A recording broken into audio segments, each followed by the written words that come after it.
সামনে যাদের ভাইবা পরীক্ষা রয়েছে এবং বাংলা বিষয় থেকে আপনারা যারা ভাইবা পরীক্ষায় অংশগ্রহণ করতে যাচ্ছেন, আজকের ভিডিওটি আপনাদের দারুণ কাজে দেবে। কারণ এই ভিডিওতে আমরা বাংলা বিষয় থেকে যারা ভাইবা দিবেন এমন গুরুত্বপূর্ণ রিয়েল ভাইবা নিয়ে আমরা আলোচনা করব। আপনি যেহেতু বাংলা বিষয় নিয়ে পড়াশোনা করেছেন, চর্যাপদ থেকে আপনাকে প্রশ্ন করবে না এমনটা কখনো আশাই করা যায় না। তো চর্যাপদ থেকে আপনাকে প্রশ্ন জিজ্ঞেস করতে পারে চর্যাপদ কাকে বলে। তো আপনি উত্তর করলেন চর্যাপদ মূলত গানের সংকলন বা সাধন সঙ্গীত, যা বৌদ্ধ সহযোগীগণ রচনা করেন। চর্যাপদে বৌদ্ধ ধর্মের গুরু তত্ত্বকথা বিধৃত হয়েছে।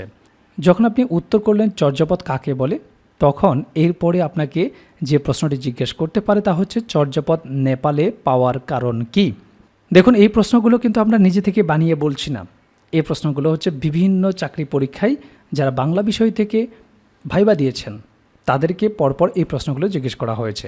আর আপনারাও যাতে সামনে ভাইবা পরীক্ষা ভালো করতে পারেন, যার কারণেই আপনাদের সাথে এগুলো শেয়ার করা হচ্ছে। তো আপনাকে জিজ্ঞেস করতে পারে চর্যাপদ নেপালে পাওয়ার কারণ কি। তো আপনাকে অবশ্যই এটি জেনে যেতে হবে যে ইতিহাস থেকে প্রাপ্ত তথ্য মতে সেন রাজারা ছিলেন হিন্দু ধর্মাবলম্বী, কিন্তু চর্যাপদের রচয়িতারা ছিলেন বৌদ্ধ ধর্মাবলম্বী। তাই ধর্মীয় সংকীর্ণতায় সেন রাজারা কতিপয় হিন্দু, ব্রাহ্মণ এবং বৌদ্ধদের ওপর নিপীড়ন চালায়। আবার 1204 সালে ইখতিয়ার উদ্দিন মোহাম্মদ বিন বখতিয়ার খলজির বাংলায় আগমন ঘটলে তুর্কিদের আক্রমণের ভয়ে বৌদ্ধ পণ্ডিতগণ প্রাণের ভয়ে পুঁথিপত্র নিয়ে নেপাল, ভুটান, তিব্বতে পালিয়ে যায়। আর এ কারণেই চর্যাপদ নেপালে পাওয়া যায়। এই প্রশ্নের উত্তর যদি আপনি সুন্দরভাবে দিতে পারেন, আপনাকে জিজ্ঞেস করতে পারে বাংলা সাহিত্যের অন্ধকার যুগ সম্পর্কে আপনি কি জানেন। তো আশা করি এই বিষয়টি আপনারা জানেন যে বাংলা সাহিত্যের ইতিহাসে 1201 থেকে 1350 খ্রিস্টাব্দ পর্যন্ত সময়কে অন্ধকার যুগ বলা হয়। 1204 সালে বখতিয়ার খলজি বাংলা দখলের ফলে অস্থিরতা বিরাজ করায় সাহিত্য সৃষ্টি হতে পারে নাই। তার মানে কি একেবারেই সাহিত্য সৃষ্টি হয় নাই? হয়েছে। যার কারণে আপনাদেরকে আরেকটি প্রশ্ন এখান থেকে জিজ্ঞেস করবে। সেই প্রশ্নটি হচ্ছে অন্ধকার যুগেও কিছু সাহিত্যকর্ম রচিত হয়, সেগুলোর নাম কি? তো অবশ্যই এগুলো আপনাদেরকে জেনে যেতে হবে। অন্ধকার যুগেও যে সাহিত্যকর্মগুলো রচিত হয়েছিল সেগুলো হচ্ছে শ্রীহর্ষ রচিত প্রাকৃত পৈঙ্গল, রামাই পণ্ডিতের শূন্য পুরাণ এবং হলাইদ মিশ্রের শেখ সুবাদয়া। আর এইরকম অসংখ্য রিয়েল ভাইবা অ্যানালাইসিস করেই আমরা ভাইবা নোটগুলো তৈরি করেছি।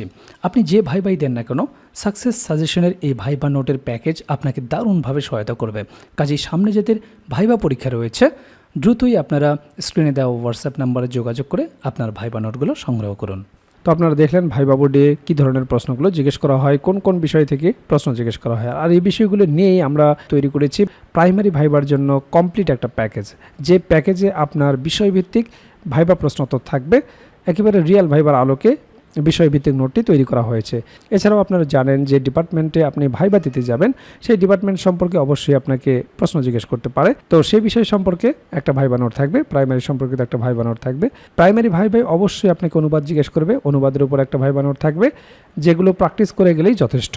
এরপর আপনার নিজ জেলা সম্পর্কে অবশ্যই আপনাকে দু একটি প্রশ্ন জিজ্ঞেস করতে পারে। আপনার জেলা কেন বিখ্যাত, আপনার জেলা দর্শনীয় স্থান কি, আপনার জেলার নামকরণ ইতিহাস কি, বিখ্যাত খাবার কি, ভাষা ও সংস্কৃতি সম্পর্কে জিজ্ঞেস করতে পারে, মুক্তিযুদ্ধে কী অবদান রেখেছিল। নানাবিধ গুরুত্বপূর্ণ প্রশ্ন থেকে আপনাকে দু চারটি প্রশ্ন জিজ্ঞেস করতে পারে। তো সে সম্পর্কিত আপনার জেলার ওপর সুন্দর একটা সাজানো গোছানো নোট থাকবে। এছাড়াও 1947 থেকে শুরু করে বর্তমান সমসাময়িক পর্যন্ত গুরুত্বপূর্ণ বিষয়ের উপর যে সমস্ত প্রশ্নগুলো আপনাকে জিজ্ঞেস করতে পারে, সেই বিষয়গুলো নিয়ে সুন্দরভাবে সাজানো গোছানো একটা সাধারণ জ্ঞান ভাইবা নোট থাকবে। এছাড়াও আপনারা জানেন যে প্রাইমারি ভাইবা বোর্ডে বাংলা ব্যাকরণ এবং সাহিত্য অংশ থেকে বেসিক কিছু প্রশ্ন জিজ্ঞেস করে থাকে, সে বিষয়ে একটি ভাইবা নোট থাকবে।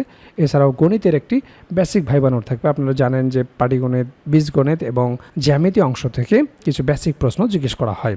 যেহেতু আপনি প্রাইমারির শিক্ষকতা করবেন, একেবারে বেসিক জিনিসগুলো যদি আপনি না বলতে পারেন তাহলে চাকরি পাওয়াটা আপনার জন্য দুষ্কর হয়ে যাবে। কাজেই ভাইবা পরীক্ষায় আপনি যত ভালো করবেন আপনার চাকরি পাওয়ার সম্ভাবনা তত বেড়ে যাবে। কাজেই যারা প্রাইমারি ভাইবার জন্য গুছিয়ে কার্যকর একটা প্রস্তুতি নিতে চান, আমাদের ভাইবা প্যাকেজটি দ্রুত সংগ্রহ করুন। ইতিমধ্যে অনেক প্রার্থী আমাদের কাছ থেকে ভাইবা প্রার্থী সংগ্রহ করেছেন, তারা প্রস্তুতি শুরু করে দিয়েছেন। এখনও যারা প্রস্তুতি গুছিয়ে নিতে পারেন না, স্ক্রিনে দেওয়া হোয়াটসঅ্যাপ নাম্বারে যোগাযোগ করে আমাদের কাছ থেকে প্রাইমারির এই ভাইবা প্যাকেজটি সংগ্রহ করতে পারেন। প্যাকেজটি আপনারা দুইভাবে নিতে পারবেন, আপনারা হার্ড কপি নিতে পারবেন কুরিয়ারের মাধ্যমে, এছাড়াও পিডিএফ প্যাকেজ আপনারা নিতে পারবেন। কাজেই দেরি না করে দ্রুত স্ক্রিনে দেওয়া হোয়াটসঅ্যাপ নাম্বারে যোগাযোগ করে প্যাকেজটি সংগ্রহ করুন।